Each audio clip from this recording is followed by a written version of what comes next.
Hello everyone, I am Hardik Shetha from Saraswat international academy Vapi.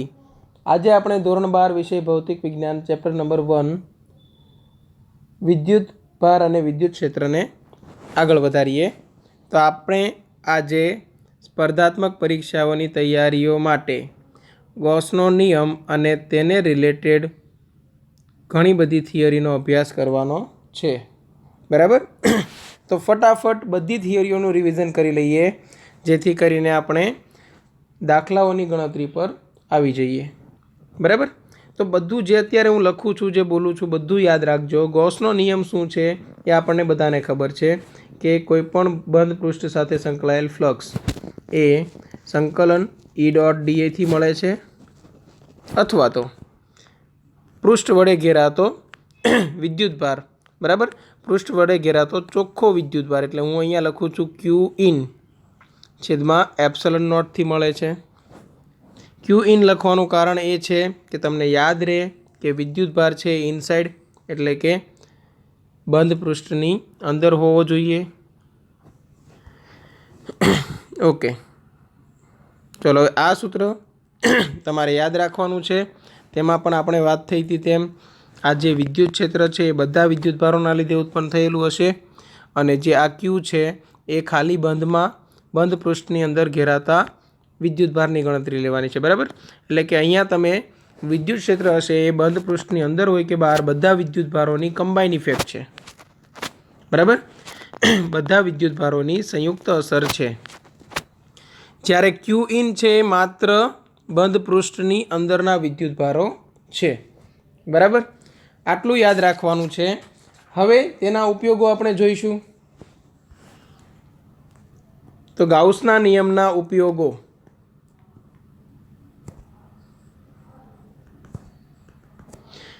પહેલો લઈએ, ગાઉસના નિયમની મદદથી આપણે બિંદુવત વિદ્યુત ભારનું વિદ્યુત ક્ષેત્ર મેળવી શકીએ છીએ, પણ તે તમને ખબર જ છે, E = KQ/R² આવવાનું છે. બરાબર? બીજા ઉપયોગથી શરૂઆત કરીએ.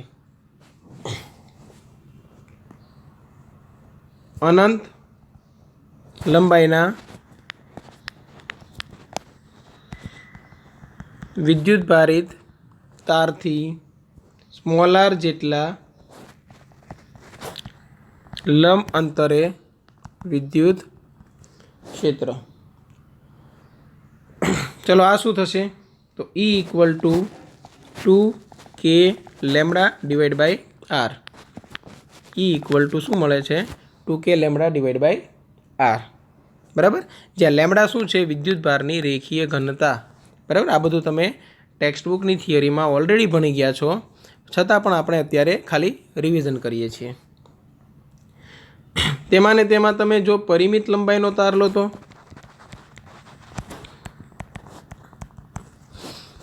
પરિમિત લંબાઈનો તાર એટલે કેવો? તો કે આ ટાઈપનો તાર હશે, તેની લંબાઈ ફિક્સ જ છે, અને તમને કોઈ બિંદુ આપી દીધું. ધારો કે આ પરિમિત લંબાઈના તાર પર આવી રીતે ધન વિદ્યુત ભાર સતત અને એક સમાન રીતે પથરાયેલો છે. આવી રીતે ધન વિદ્યુત ભાર સતત અને એક સમાન રીતે પથરાયેલો છે. ઓકે, કોઈ એક બિંદુ પસંદ કરીએ કે જ્યાં આપણે વિદ્યુત ક્ષેત્ર મેળવવું છે. ધારો કે આ બિંદુ છે P, ત્યાં તમારે વિદ્યુત ક્ષેત્ર મેળવવું છે. તો એ P બિંદુનું લંબ અંતર તારથી આપેલું છે તમને r. આ અંતર શું છે?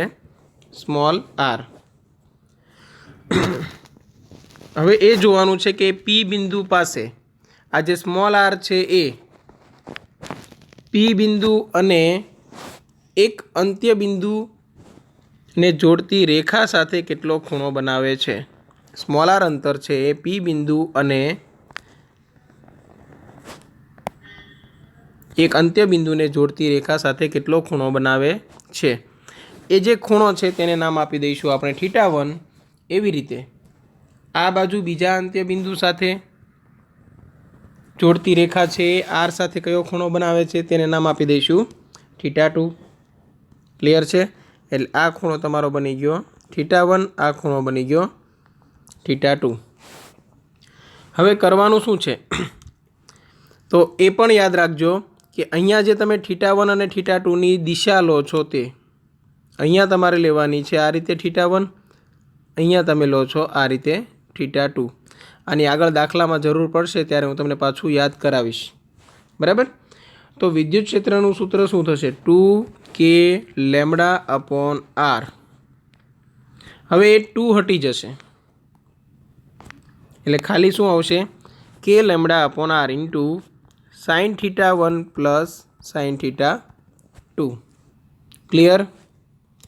તો આ સૂત્ર તમારે પરિમિત લંબાઈના તાર માટે તારથી r જેટલા લંબ અંતરે વિદ્યુત ક્ષેત્ર માટે યાદ રાખવાનું છે. ચલો ક્લિયર છે આ? હવે લઈએ સમાન રીતે વિદ્યુત ભારિત અનંત સમતલ વડે વિદ્યુત ક્ષેત્ર. અનંત સમતલ વડે વિદ્યુત ક્ષેત્ર. ચલો, સમાન રીતે વિદ્યુત ભારિત અનંત સમતલ વડે વિદ્યુત ક્ષેત્ર. બરાબર. તો આ તમારે યાદ રાખવાનું છે. E = σ/2ε0. ક્લિયર છે? દિશા તમને યાદ જ રહેશે કેમ કે સમતલથી દૂર તરફ જતી હોય તો ધન વિદ્યુતભારના લીધે ઉત્પન્ન થયું હશે, નજીક આવતી હોય તો ઋણ વિદ્યુતભારના લીધે ઉત્પન્ન થયું હશે. ઓકે. તો આ સૂત્રમાં તમારે યાદ રાખવાનું છે એક સમતલ હશે પણ સમતલની કોઈ જાડાઈ નથી. સમતલની કોઈ જાડાઈ નથી એટલે કે તમારે એમ જ સમજી લેવાનું છે કે આ જે વિદ્યુતભાર છે એ એક પરમાણવીય સ્તર હોય એટલી જ જાડાઈનું એક સમતલ છે તેના પર પથરાયેલો છે. બરાબર.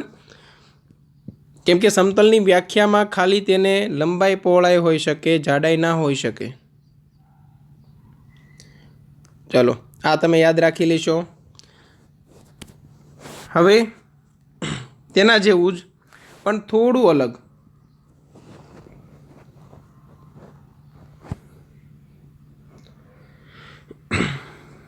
વિદ્યુત ભારિત થોડું અલગ છે. વિદ્યુત ભારિત વાહક સપાટી પાસે વિદ્યુત ક્ષેત્ર.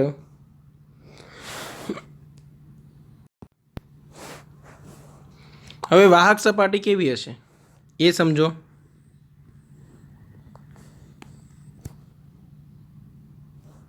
આ ટાઈપની હશે પણ એને કંઈક જાડાઈ હવે હશે. બરાબર. એટલે જાડાઈ હશે તો કઈ રીતે હશે?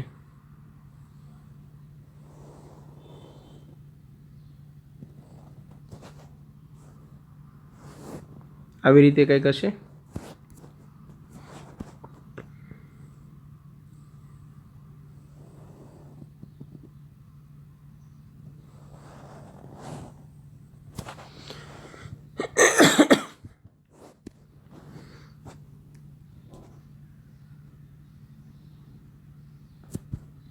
આવી રીતે સમજી લો. બરાબર. હવે આપણે જે ધન વિદ્યુતભાર આપવાના છીએ તે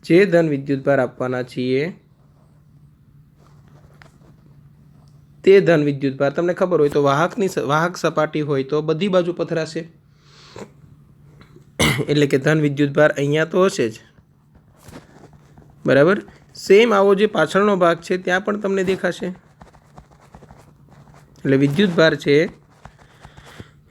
તે સપાટીની બધી બાજુએ પથરાયેલો હશે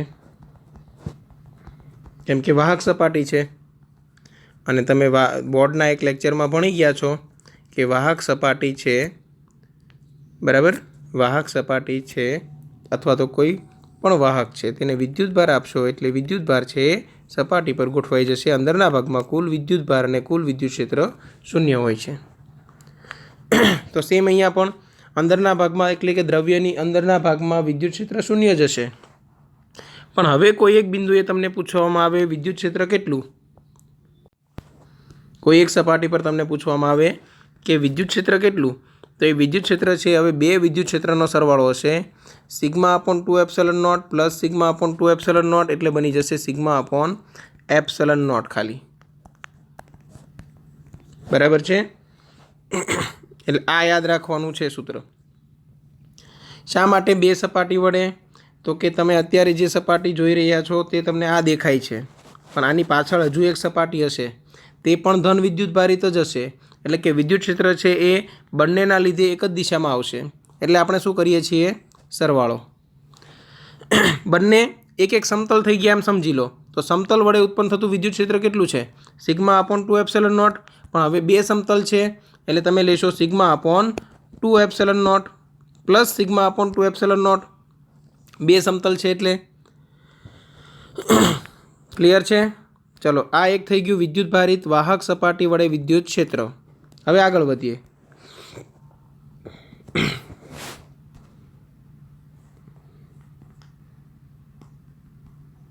गोळीय कवच एटले के पोलो गोळो पोलो गोळो अथवा वाहक होय तो ये वाहक नक्कर गोळो बंने में रिजल्ट सेम मळशे। समझो कई रीते आ पोलो गोळो छे अने आ वाहक नक्कर गोळो छे। एक पोलो गोळो छे एक वाहक नक्कर गोळो छे। हवे नक्कर गोळो छे एने व्यवस्थित आपणे अहींया बतावीए के अहींया बधे द्रव्य भरेलुं छे। जो तमने जे देखाय छे ने आ बधामां द्रव्य छे। विद्युत भारनी चिंता આપણે પછી કરીશું પણ દ્રવ્ય તો છે જ એટલે આ ગોળો કેવો છે નક્કર ગોળો છે।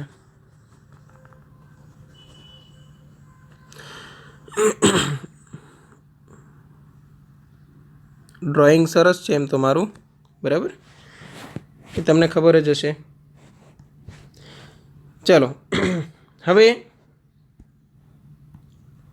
અહીંયા હું જો ધન વિદ્યુત ભાર આપું તો અહીંયા દ્રવ્ય નથી समझो द्रव्य नहीं तो कोई विद्युत भार त्या टकी शकवानो नहीं એટલે विद्युत भार क्या आवशे सपाटी पर ज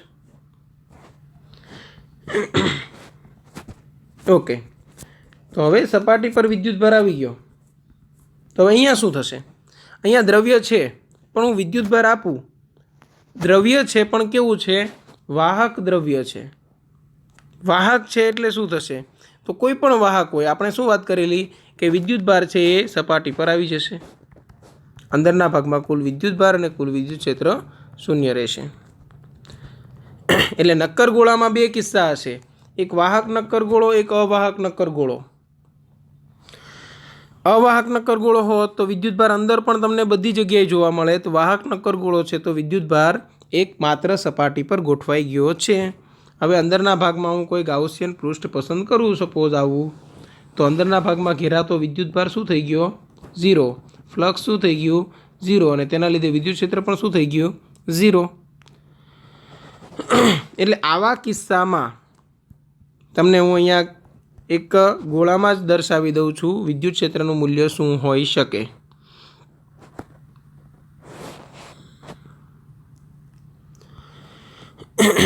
आ केंद्र छे केंद्रथी आ त्रिज्या है आखी केंद्र थी अहींया सुधी त्रिज्या है तेने नाम आपी दईए कैपिटल आर।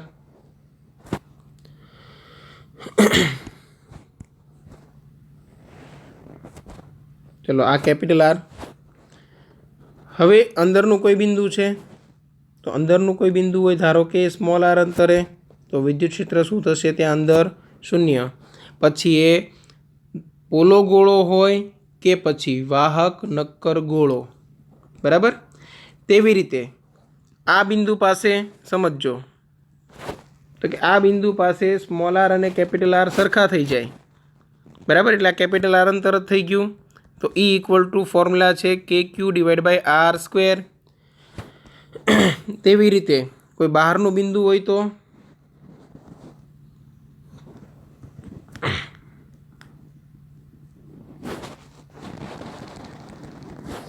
આવી રીતે કોઈ બહારનું બિંદુ હોય અને એ જો સ્મોલ આર અંતરે હોય તો વિદ્યુત ક્ષેત્રનું સૂત્ર હતું કે ક્યુ અપોન સ્મોલ આર સ્ક્વેર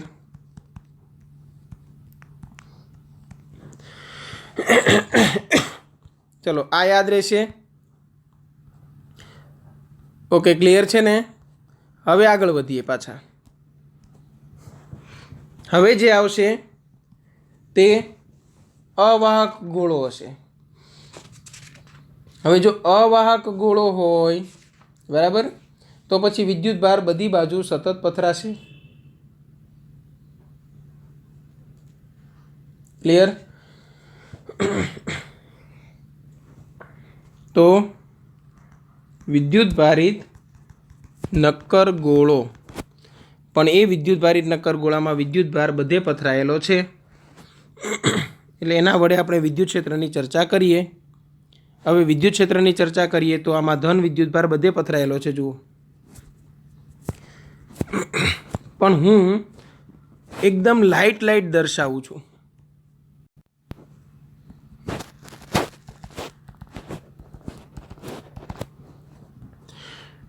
તો હવે આ કેન્દ્રથી અહીંયા સુધીનું અંતર છે તે કેપિટલ આર છે. તમારે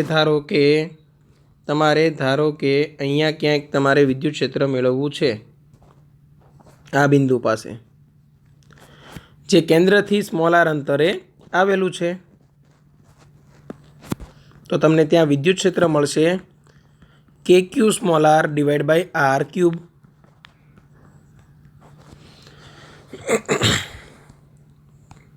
પછી ધારો કે તમારે સપાટી પરના કોઈ બિંદુએ મેળવવું છે, તો ત્યાં વિદ્યુત ક્ષેત્ર થશે કે Q divide by capital R square, જેમ અહીંયા થતું હતું. અને કોઈ બહારનું બિંદુ છે, સપોઝ કોઈ બહારનું બિંદુ આવી રીતે તમને આપેલું છે સ્મોલ આર અંતરે, તો ઈ ઇક્વલ ટુ થશે કે Q divide by small R square.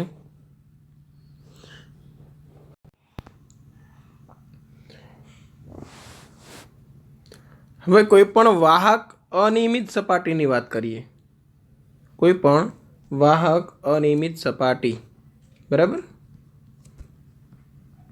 વાહક અનિયમિત સપાટી.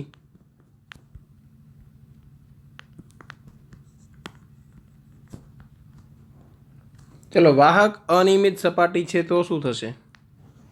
તો ધારો કે આવી કોઈ પણ સપાટી આપેલી છે તમને, બરાબર.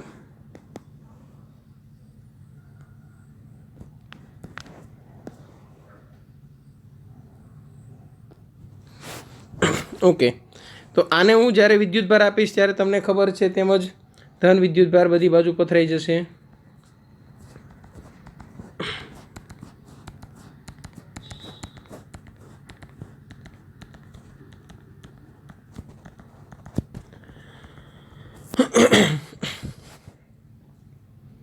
હવે ધન વિદ્યુત ભાર બધી બાજુ પથરાઈ જશે તો અંદરના ભાગમાં શું થશે? અંદરના ભાગમાં વિદ્યુત ભાર અને વિદ્યુત ક્ષેત્ર બંને 0. વાહક છે એટલે અંદરના ભાગમાં બધે વિદ્યુત ભાર અને વિદ્યુત ક્ષેત્ર બંને 0. ક્લિયર? સપાટીની આસપાસના વિસ્તારમાં એટલે ધારો કે આ બિંદુએ વિદ્યુત ક્ષેત્ર કેટલું હોય, તો એ તમારે યાદ રાખવાનું છે સિગ્મા અપોન એપ્સલન નોટ. સાથે એક બીજી વાત પણ યાદ રાખવાની છે, બરાબર, એ પણ સમજો કે અચાનક ઇઝ ઇક્વલ ટુ 0માંથી બની જાય છે સિગ્મા અપોન એપ્સલન નોટ. એટલે એવું લાગે કે એક સડન ચેન્જ આવે છે, બરાબર, એક તત્કાલીન ફેરફાર કે જેમાં અચાનક વિદ્યુત ક્ષેત્ર 0થી જમ્પ કરીને સિગ્મા અપોન એપ્સલન નોટ થઈ જાય છે. બટ એકચ્યુઅલી એવું નથી. જે આ જાડાઈ છે, બરાબર, કોઈ પણ એક વાહક હશે સમતલ, અનિયમિત સમતલ, બરાબર, તો આપણે એમ કહીશું કે તેની કોઈ જાડાઈ હોય નહીં, બટ પ્રેક્ટિકલી કંઈક તો જાડાઈ હોય જ છે, બરાબર. તો એ ધારો કે 7-8 પરમાણુ આમ લાઇનમાં ગોઠવાય એટલી જાડાઈ છે, તો એટલા વિસ્તારમાં ફટાફટ વધીને સિગ્મા અપોન એપ્સલન નોટ સુધી પહોંચે છે. એટલે આ પણ એક અસતત ફેરફાર નથી, સતત ફેરફાર છે જે આપણે ઇગ્નોર કરી રહ્યા છીએ. ક્લિયર? આ પણ એક સતત ફેરફાર છે જે આપણે ઇગ્નોર કરી રહ્યા છીએ. એટલે ક્યાંક લોજિકલ ક્વેશ્ચન આ ટાઈપના આવે તો પણ ધ્યાન રાખવું, બરાબર. અને એક બીજી વાત યાદ રાખવાની કે અહીંયા જે સિગ્માનું મૂલ્ય છે એ 1/, કોઈ પણ વક્ર હોય ત્યાંની જે વક્રતા ત્રિજ્યા છે બરાબર તેના વ્યસ્ત ચલનમાં આવશે. એટલે અહીંયા શું આવશે? સિગ્મા એટલે કે વિદ્યુત ભારની પૃષ્ઠ ઘનતા એ વક્રતા ત્રિજ્યાના વ્યસ્ત ચલનમાં છે. એટલે કે અહીંયા જો આ સપાટી માટે વાત કરું, તમને અલગ બતાવીએ. અહીંયા આ સપાટી માટે વાત કરું તો તેનું વર્તુળ આટલું જ બને, એટલે તેની વક્રતા ત્રિજ્યા આટલી છે. તો ત્યાં વિદ્યુત ભારની પૃષ્ઠ ઘનતા વધારે હશે. બરાબર. હું આની વાત કરું તો આટલા રાઉન્ડમાં આ વક્રતા ત્રિજ્યા મોટી મળી. બરાબર ને? આની વાત કરું તો કદાચ હજુ વક્રતા ત્રિજ્યા મને મોટી મળશે. તો આટલી મોટી વક્રતા ત્રિજ્યા મળી. ક્લિયર? તો એ બિંદુ પાસે સિગ્માનું મૂલ્ય એ વક્રતા ત્રિજ્યાના વ્યસ્ત ચલનમાં હોવાથી જ્યાં વક્રતા ત્રિજ્યા વધારે ત્યાં સિગ્મા ઓછું, ત્યાં વિદ્યુત ક્ષેત્ર પણ ઓછું. જ્યાં વક્રતા ત્રિજ્યા ઓછી ત્યાં સિગ્મા વધારે, ત્યાં વિદ્યુત ક્ષેત્ર પણ વધારે. એટલે સાવ અણીવાળો ભાગ હોય આવી રીતે. તો અહીંયા જે સિગ્મા છે એ મેક્સિમમ થઈ જશે, વધારે પડતી થઈ જશે અને ઇલેક્ટ્રિક ફિલ્ડ વધારે પડતું સ્ટ્રોંગ થશે. એ ઇલેક્ટ્રિક ફિલ્ડના લીધે આસપાસની હવાનું આયનીકરણ થશે. આયનીકરણ કેમ થાય? કેમ કે વિદ્યુત ક્ષેત્રના લીધે ઇલેક્ટ્રોન પર બળ લાગશે. એટલે ઇલેક્ટ્રોન છે એ પરમાણુમાંથી છટકવાની કોશિશ કરશે. આયનીકરણ થવાથી આસપાસની હવા શું થઈ ગઈ? વાહક. બરાબર. આસપાસની હવા થઈ ગઈ વાહક. આસપાસની હવા વાહક થઈ ગઈ તો અહીંનો જે વિદ્યુત ભાર છે, બરાબર, અહીંયા જે વિદ્યુત ભાર છે એ હવે હવામાં જમ્પ કરશે. કેમ કે વાહક છે ને, અવાહક હવા હોય તો વિદ્યુત ભાર બહાર નથી નીકળી શકતો. વાહક છે તો હવે નીકળી શકે છે. એ વિદ્યુત ભાર જમ્પ કરશે. આ વસ્તુને કહેવાય, આ જે પ્રોસેસ છે તેને કહેવાય કોરોના ડિસ્ચાર્જ. બરાબર. તો આ બધું યાદ રાખવું. ચલો, આટલી થિયરી છે ગાઉસના નિયમને અનુરૂપ તમારે યાદ રાખવાની છે. પછી આપણે દાખલાઓ પર આવી શકીએ. હવે એક થિયરી છે વધારાની, તેની પણ ચર્ચા કરી લઈએ. વધારાની એટલે જરૂરી છે પણ ગાઉસના નિયમથી થોડીક અલગ છે. વાહક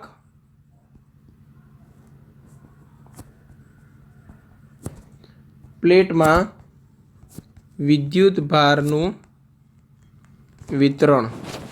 ધારો કે તમારી પાસે 3 પ્લેટ છે.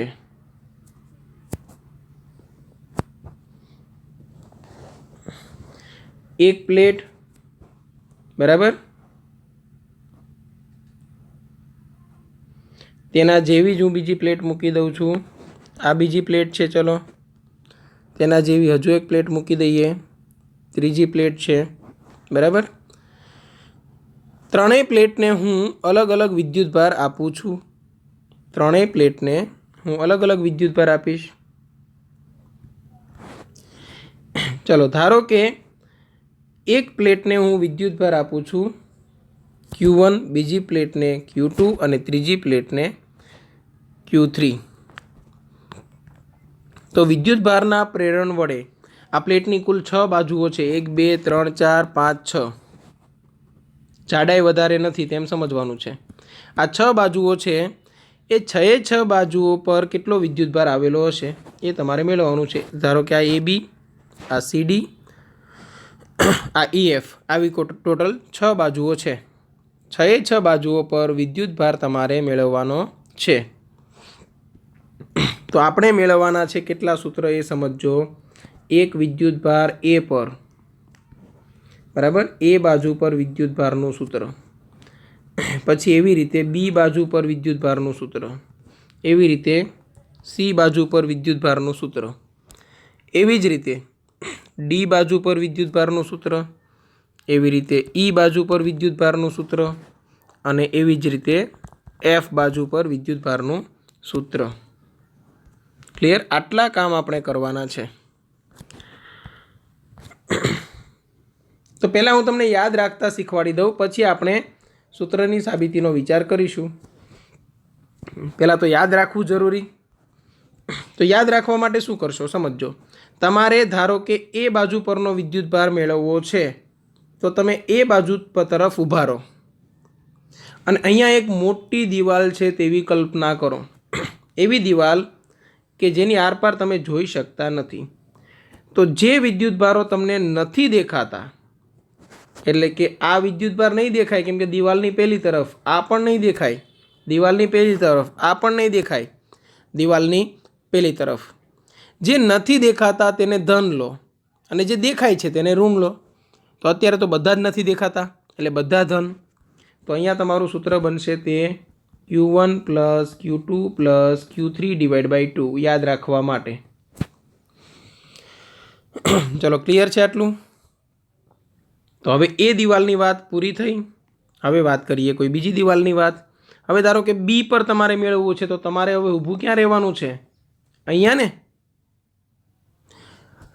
જે દિવાલની વાત કરો છો ત્યાં તમે એવી કલ્પના કરો કે બહુ મોટી દિવાલ છે જેની આરપાર તમે જોઈ શકતા નથી.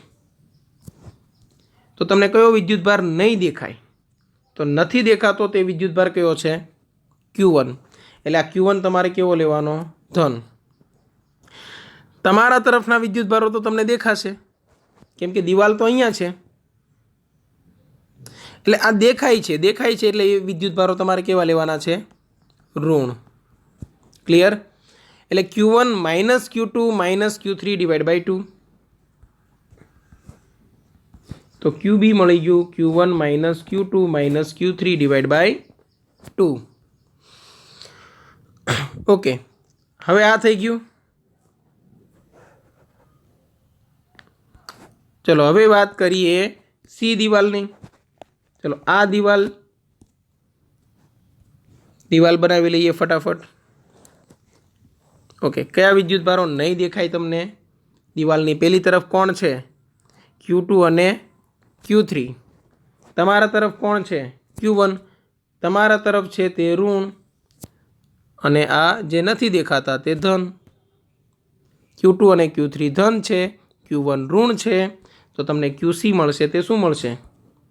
તમને જે QC મળશે તે Q2 + Q3 - Q1 / 2. ચલો QC મળી ગયું. હવે QDની વાત કરીએ. દિવાલ ક્યાં બનાવશો? ડી તરફની બાજુએ. દિવાલ ક્યાં બનાવશો? ડી તરફની બાજુએ. તમે ક્યાં ઊભા રહેશો? જે બાજુ પર મેળવવાનું છે તેની સામે. હવે તમને કોણ નથી દેખાતું? Q1 અને Q2. એટલે એ બંને ધન. કોણ દેખાય છે? Q3. એ ઋણ. એટલે Q1 + Q2. Q1 + Q2 અને -Q3.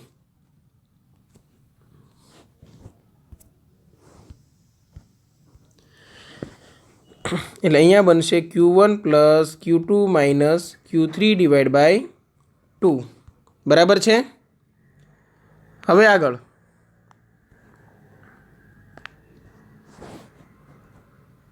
તમારે હવે ઊભું રહેવાનું છે દિવાલ E પાસે.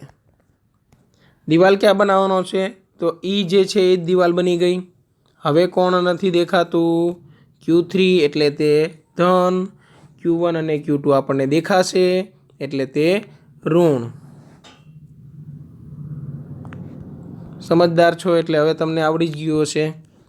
તો અહીંયા જે સૂત્ર આવશે તે Q3 ધન, Q1 અને Q2 ઋણ અને /2. હવે વાત કરીએ છેલ્લી દિવાલની. તો અહીંયા દિવાલ બનાવો. પાછી એ જ પરિસ્થિતિ આવી. હવે એકેય નથી દેખાતા. Q1 Q2 કે Q3 કોઈ દેખાતું નથી. બરાબર? મતલબ બધા ધન છે. એટલે QF શું આવશે? Q1 + Q2 + Q3 / 2. ચલો આટલું ક્લિયર છે? આમાં તમે એક વસ્તુ નોટિસ કરશો કે પહેલો અને છેલ્લો વિદ્યુતભાર સેમ મળશે. પહેલી પ્લેટ અને છેલ્લી પ્લેટ. એટલે આ પ્લેટ અને આ પ્લેટ ઓલવેઝ સેમ હશે. બરાબર?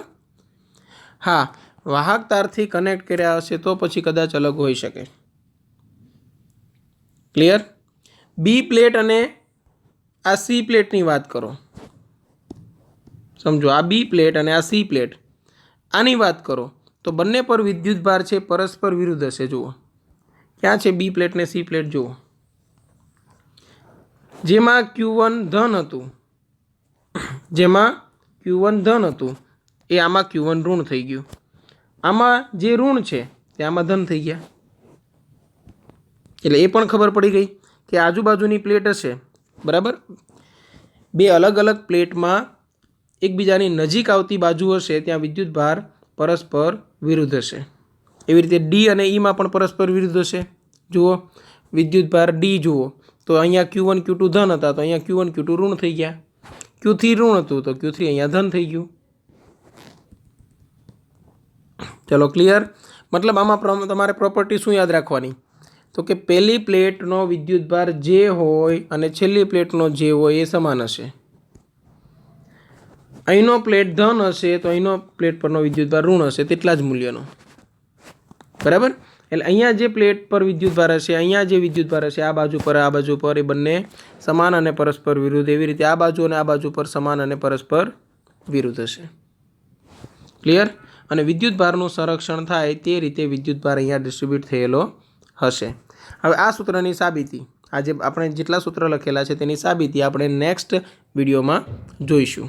ओके तो आ बधा सूत्र त्यां सुधीमां याद राखी लेवा विनंती। ओके अने कोई डाउट होय तो तमे मने पूछी शको छो। Thank you.